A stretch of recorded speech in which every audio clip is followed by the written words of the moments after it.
Hi friends, எல்லாருக்கும் வணக்கம். எல்லோரும் எப்படி இருக்கீங்க? இந்த வீடியோவை பாருங்கள், எவ்வளோ கஷ்டமாக இருக்குது பாருங்கள். இந்த நாய் வந்து எவ்வளோ செல்லமாக வளர்த்துருப்பாங்கன்னு பார்த்துக்குங்க. ஏன்னா இங்கே வந்தப்போ தான் நாங்கள் புரிஞ்சுக்கிட்டோம். அந்த நாய் கூட இருக்கும்போது ஒரு 2 நாள் இருந்துச்சு வீட்டில். 3ஆவது நாள் இந்த மாதிரி இறந்துருச்சு. யாரோ வளர்த்துருக்காங்க, வளர்த்துட்டு இதுக்கு ஃபுல்லாக ஸ்கின் ப்ராப்ளம் இருக்குது அப்படின்னு ரோட்டில் விட்டுட்டாங்க.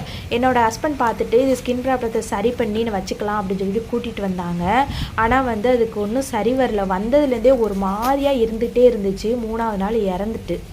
என்னோடய ஹஸ்பண்ட் இந்த டாகை வீட்டுக்கு கூட்டிகிட்டு வந்தோன்னே அது எப்படி இருக்குன்னு பாருங்கள். இந்த வீடியோவை பாருங்கள். எப்படி இருந்த டாகு இப்போ எப்படி ஆயிடுச்சுன்னு மட்டும் பாருங்கள். அவ்வளோ கஷ்டமாக இருக்குது.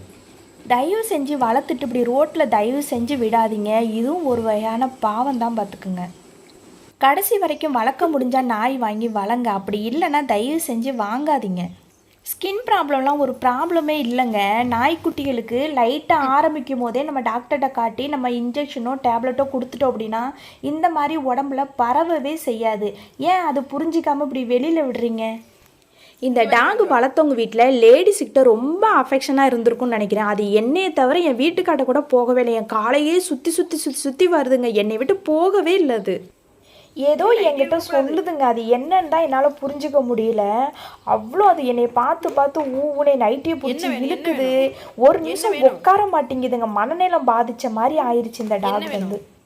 நாங்களும் சாப்பாடு கொடுத்தா ரொம்ப சாப்பிடலை. படுக்குன்னு பார்த்தா தூங்கவே இல்லை. 2 நாள் இப்படி சுற்றிக்கிட்டே தான் இருக்குது. நைட்டு ஃபுல்லாக கதவை தட்டி தட்டி தட்டி தட்டி அது ஒரு நிமிஷம் கண்ணு மூடவே இல்லை.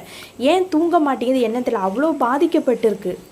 வளர்த்தவங்க கொண்டு ரோட்டில் விட்டனால இதுக்கு மனநிலை பாதிக்கப்பட்ட மாதிரியே தோணுது எனக்கு. அந்த மாதிரி தான் அதுவும் நடந்துக்கிடுச்சு. அதுக்கு ஸ்கின் ப்ராப்ளம் இருக்குது, தொடாதீங்க, தொட்டால் நல்லா கை கழுவுங்கன்னு சொன்னேன் என்னோடய வீட்டுக்கார்ட்ட. ஆனால் அவர் அதை கூட பார்க்கல. ஏன்னா அந்த நாயை பார்த்தோன்னா அவ்வளோ பாசமாக தொட்டு தடவி அதுக்கிட்ட விளாண்டுட்டு தான் இருந்தார். நைட்டு ஃபுல்லாக கத்திக்கிட்டே இருந்துச்சு. அதுவும் தூங்கலை, எங்களையும் தூங்க விடலை. ஆனால் எங்கள் பக்கத்துலேயே போட்டாக்கா பக்கத்துலேயே படுத்துக்குது. அந்த மாதிரி அவங்க வளர்த்தவங்க வீட்டில் வளர்த்துருக்காங்க. சோறு வச்சு அப்படி வளர்த்துட்டு இப்படி வெளியில் விடுறதுக்கு எப்படி மனசு? சிக்கன் துண்டு போட்டால் சாப்பிடுச்சு. தண்ணியெல்லாம் அங்கே பிளேட்டில் வச்சேன், எனக்கு குடிச்சிச்சு. சோறு சாப்பிடல.